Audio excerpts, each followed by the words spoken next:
Запретные сказки. Сегодня в Доме художника открылась выставка Александра Аросьева-Каширина. Работы выполнены в технике графика. На огромных 1,5-метровых полотнах сюжеты по мотивам литературных произведений. «Пряничный домик», «Маленький принц», «Три сестры», а также театральное закулисье. Художник – сын легендарных омских актеров Елены Аросьевой и Бориса Каширина. По стопам родителей, правда, не пошел, поступил в медицинский, работал стоматологом, а в 2014-м решил посвятить себя живописи. На открытии первой выставки Александра в родном городе присутствовали коллеги Елены Аросьевой и Бориса Каширина по творческому цеху. Я представлял, что он будет, может, хорошим, но вот такой степени, такой взгляд, как у него, на жизнь, на литературу, на искусство.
Вы почти не обучались рисованию, то есть там какой-то короткий период в школе, да, детской художественной школе. В 5 классе школы я поступил в художественную школу и 1,5 года там отучился.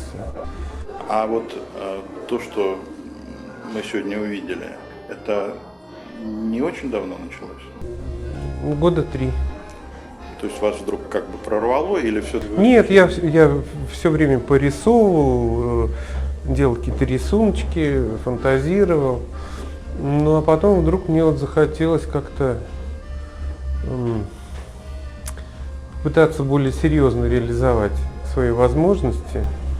Я услышал лестные слова и слова, ну, как бы поддержки, надежды.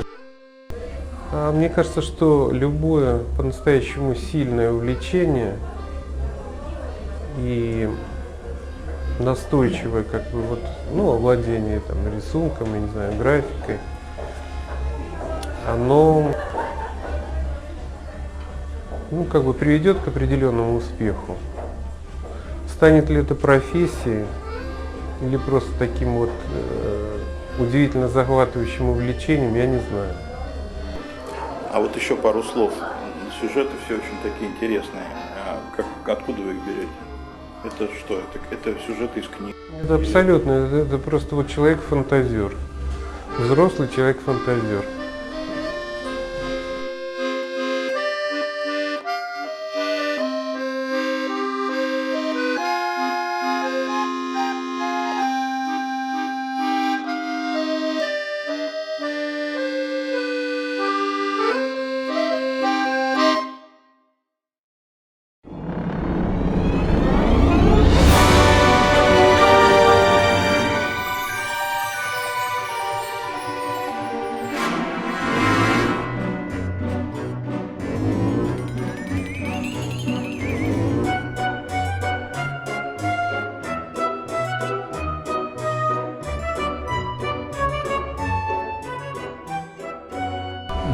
Александр Аросев Каширин вот в своей новой персональной выставке предстал, с одной стороны, уже знакомым для нас художником, которым мы вот встретились и познакомились с творчеством несколько месяцев назад, почти год скоро, а в то же время совершенно новым художником. Я бы сказал, мы здесь видим монументальные работы, сохраняя принципы графики, свои приемы какие-то работы. В то же время в этих достаточно большеформатных вещах художник предстает, в общем, совершенно зрелым мастером со своим лицом, но в то же время обладающим какой-то необыкновенным чувством композиции. То есть с маленького эскиза, который он делает, он может сделать большую работу, а это совершенно такое современное отношение к графике, которое приобретает характер монументального искусства.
А где бы хотелось в следующий раз увидеть свои работы?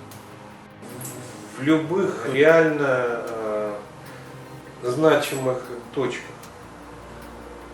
Тут нечего скромничать, это совершенно очевидно.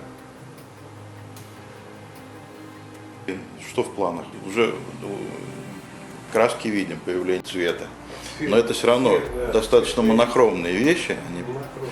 но, может быть, дальше и полихромность появится.